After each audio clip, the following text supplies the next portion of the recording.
Kalau dia ada jodoh yang terbaik, dia langsung mau nikah. Jadi kamu jangan main-main sama anak saya. Harus tahu bahwa Lesti sudah tidak mau pacaran yang pakai proses-proses lama segala macam. Kalau memang kamu niat, kamu suka sama Lesti, langsung nikah. Langsung nikah. Langsung nikah. Maaf, perkenalkan saya FD baru.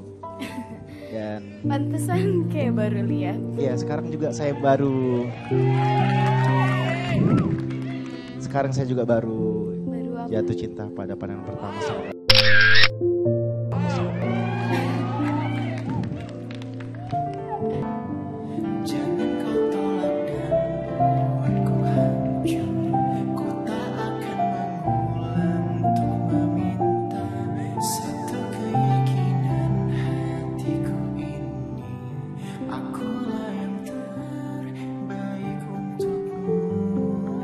Kalau memang kamu niat, kamu suka sama Lesti, langsung nikah. Langsung nikah.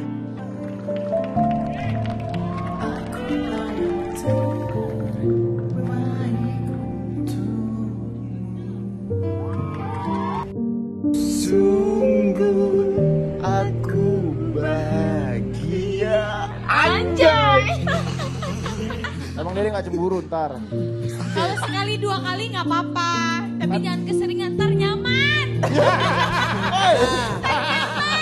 Soalnya gitu, kita juga kan sekali dua kali ya udah, tapi ketiga kali lama-lama nyaman. Ya ampun Lesti. Dia was-was juga. Lesti udah nyaman. Jadi mendingan komentar deh.